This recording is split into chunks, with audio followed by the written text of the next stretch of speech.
Hello students, कैसे हैं आप सब। आई होप कि आप सभी बच्चे अपने घर में अच्छे से हैं और सारा काम टाइमली पूरा कर रहे हैं।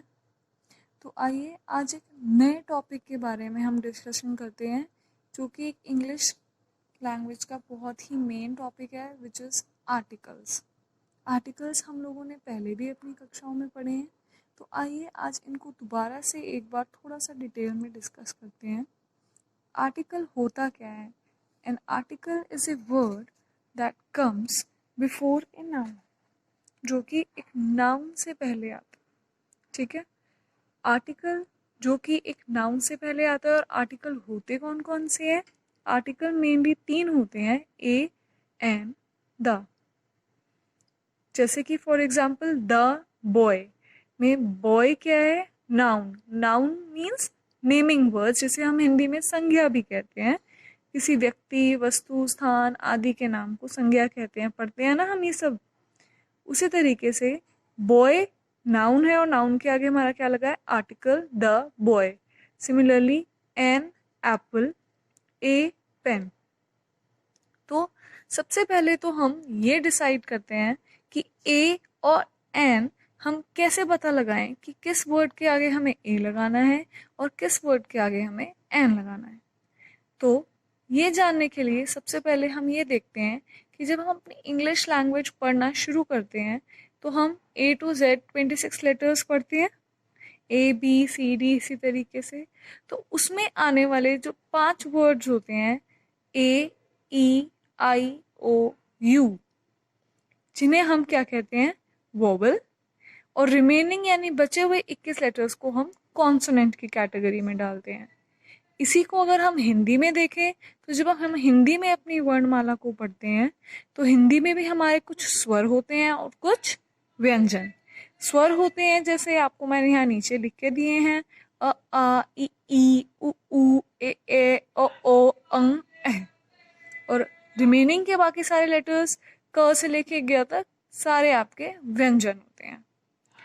अब हमें ये ध्यान रखना है कि जब हम ये देख रहे हैं कि हमें ए लगाना है या एन, तो हमें सिर्फ वोवेल या कॉन्सोनेंट नहीं देखना। मेन क्या है? साउंड। ध्वनि किसकी आ रही है? ध्वनि हमारे वोवेल की आ रही है या ध्वनि साउंड कॉन्सोनेंट की आ रही है? क्योंकि बहुत से बार कई बच्चे कंफ्यूज हो जाते हैं, वो सिर्फ ये देख लेते हैं कि वर्ड अगर ई से स्टार्ट हो रहा है तो इसके आगे तो एन ही आएगा। अक्सर ऐसा होता है, पर बहुत से शब्द ऐसे भी होते हैं जिनके आगे ये रूल आपका नहीं चलता।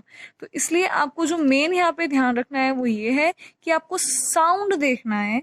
साउंड आपका स्वर का है या वोवेल का है तो आपको देखना है, या साउंड में आपके कॉन्सोनेंटल साउंड आ रहा है, व्यंजन का साउंड आ रहा है, तो ए लगाना है आपको। नेक्स्ट, जैसे कि मैं आपको एग्जाम्पल से बताती हूँ। जैसे कि देखिए, अ बॉय, बॉय में ब का साउंड है। ए पेन, प। ए टॉय, ट का साउंड है। ए कैट में क का साउंड है। ए बैग में ब से बैग, ब का साउंड है। सिमिलरली एन एलिफेंट, ए में आपको ए का साउंड आ रहा है। An owl, an ant, an umbrella, अ का साउंड आ रहा है, अम्ब्रेला। An ink pot. आपको साउंड देखना है, आपको सिर्फ वर्ड नहीं देखना। A and N is decided on the basis of sound of vowels and consonants. Sound word हमेशा याद रखें, आपको सिर्फ vowels and consonants नहीं देखने, आपको sound देखना है। फॉर एग्जाम्पल देखिए अब यहाँ पे ए यूनिवर्सिटी। अगर आप सिर्फ कॉन्सोनेंट या वॉवल वाला रूल फॉलो करें तो जब हम वॉवल पढ़ते हैं ए ई आई ओ यू, तो ये तो वॉवल हुआ। बट अगर आप इसका साउंड देखें, यूनिवर्सिटी य से आ रहा है, तो य तो आपका स्वर नहीं होता, य क्या होता है? व्यंजन। इसीलिए यूनिवर्सिटी के आगे हमने ए लगाया है। अगेन ए यूनियन, य का साउंड आ रहा है तो ए। यहाँ पे जहाँ पे यू था वहां पे अ का साउंड आ रहा था, अम्ब्रेला। अ हमारा व्यंजन था, हमने एन लगाया। बट इन दोनों शब्दों में य का साउंड है तो हमने यहाँ पे ए लगाया है। सिमिलरली ए ईयर, हम इसको ईयर नहीं पढ़ते, हम इसको ईयर पढ़ते हैं, ईयर। य का साउंड आ रहा है अगेन तो ए आएगा। जबकि जब हमने सेंस ऑर्गन्स में ईयर पढ़ते हैं तो उसमें ई का साउंड आएगा तो हम उसके आगे एन ही लगाएंगे। अब नेक्स्ट वर्ड देखिए एन आर, हम इसको आर पढ़ते हैं, जिसको आप मैथ्स में जब मिनट्स सेकेंड्स ये सब पढ़ते हैं टाइम के कॉन्सेप्ट में, तो 1 घंटा हो 2 घंटा हो तो हम उसको आर या आर्स में बोलते हैं। उसी तरीके से इसका साउंड जो है आ से स्टार्ट हो रहा है, एच, हावर नहीं होता, आर है तो एन आएगा। ऑनेस्ट मैन, हॉनेस्ट नहीं है, ओ है, ओ का साउंड आ रहा है तो एन आएगा। An M L A, M, अब आप बोलेंगे ये ए ई आई ओ यू से तो स्टार्ट नहीं हो रहा तो एन क्यों आया है, पर आप साउंड में अगर जाइए तो एम, एम, ए से साउंड आ रहा है, स्टार्ट हो रहा है इसका तो एन। अगर यहीं पे मंकी होता तो मंकी तो म से स्टार्ट होता है तो हम उसके आगे ए लगाते हैं। अब ये बात थी हमारी ए और एन की। अब हम बात करते हैं मेजर कैटेगरी की। आर्टिकल्स जो होते हैं वो हमारे जनरली 2 टाइप के होते हैं, एक होता है डेफिनेट, दूसरा होता है इनडेफिनेट। डेफिनेट आर्टिकल को हम द के रूप में भी देखते हैं और इनडेफिनेट की कैटेगरी में हमारे ए और एन आते हैं। डेफिनेट होने का मतलब क्या है? डेफिनेट मीन्स डेफिनेट आर्टिकल वो आर्टिकल होगा जो कि किसी एक पर्टिकुलर डेफिनेट चीज की तरफ पॉइंट आउट करेगा, किसी पर्टिकुलर प्लेस, पर्सन या थिंग को पॉइंट आउट करेगा, तो हम उसके लिए द लगाएंगे। अब द में भी आपने बहुत बार सुना होगा, कई जगह पे हम इसको द पढ़ते हैं, कई जगह पे हम इसको दी पढ़ते हैं। ये भी मैं आपको आगे वीडियो में बताऊंगी कि कहाँ हमें द यूज करना होता है और कहाँ हमें दी यूज करना होता है। पहले हम डेफिनेट और इनडेफिनेट पढ़ते हैं। इनडेफिनेट आर्टिकल्स यानी कि जो हमारे ए और एन होते हैं वो किसी पर्टिकुलर प्लेस या थिंग को पॉइंट आउट नहीं करते, यानी कि वो इनडेफिनेट चीज के लिए यूज हो रहे हैं, इनडेफिनेट। वेयरएज डेफिनेट में आपके पास एक पर्टिकुलर प्लेस या पर्सन थिंग है जिसके लिए आप द यूज कर रहे हो। फॉर एग्जाम्पल,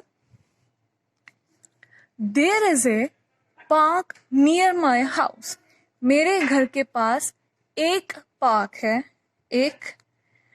अब जब मैं उस पार्क के बारे में ही दोबारा बात कर रही हूँ, the park is very beautiful.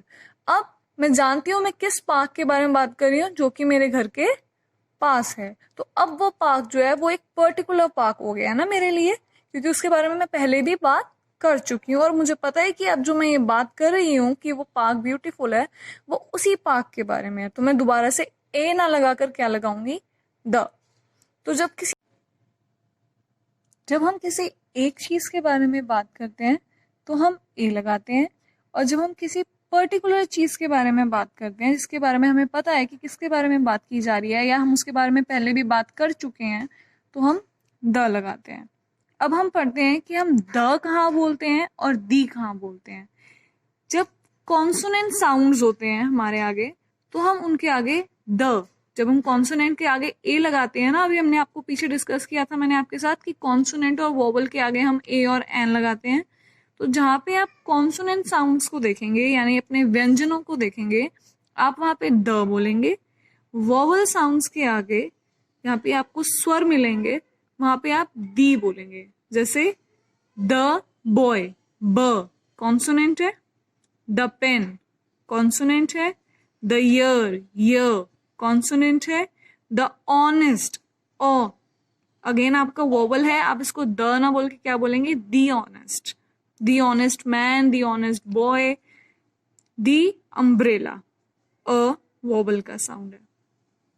इसी के साथ द के कुछ और मेन यूजेस जो होते हैं वो फर्स्ट ऑफ ऑल है आपका यूनिक ऑब्जेक्ट्स।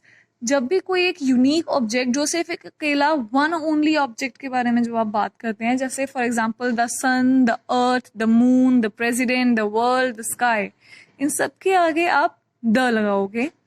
नेक्स्ट, जब आप किसी फेमस बिल्डिंग या मॉन्यूमेंट की बात करते हैं, फॉर एग्जांपल द ताजमहल जो कि अपने आप में वन एंड ओनली है, द कुतुब मीनार, उनके भी आगे आप द लगाएंगे। Next, superlative degrees of adjectives, जब हम best, most, oldest, highest, tallest इन वर्ड्स का इस्तेमाल करते हैं जब हम एडजेक्टिव पढ़ते हैं। आपने पढ़ा होगा अलग अलग डिग्रीज में जब हम यूज करते हैं, तो जो सुपरलेटिव डिग्रीज में होते हैं उनके आगे आप द लगाते हैं। नेक्स्ट, ऑर्डिनल नंबर यानी कि जैसे लास्ट, थर्ड, इस तरीके के वर्ड्स के आगे भी हम जनरली द यूज करते हैं। ये कुछ मेन यूजेस हैं, इसके अलावा और भी होते हैं, वो आप हायर लेवल्स पे पढ़ेंगे, अपनी हायर क्लासेस में पढ़ेंगे। फिलहाल के लिए आपको इतनी ही चीज़ों को ध्यान रखना है, मेनली कि जब आप ए और एन की बात करें तो आपको साउंड देखना है, सिर्फ आपको AEIOU के बेसिस पे डिसाइड नहीं करना। अगेन आपको द और दी का साउंड भी ये देखना है कि जहाँ पे आपको कॉन्सोनेंट का साउंड सुनाई देगा वहाँ पे आप द बोलेंगे, जहाँ आपको वॉवल साउंड होगा वर्ड का आप दी यूज करोगे।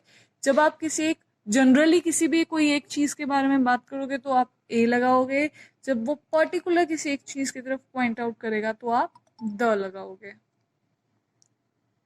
अगर आपको कुछ भी इसमें कंफ्यूजन है तो आप मैसेज करके ज़रूर पूछें और इस वीडियो को अगेन एंड अगेन देखें इस टॉपिक को अच्छे से समझने के लिए। Thank you.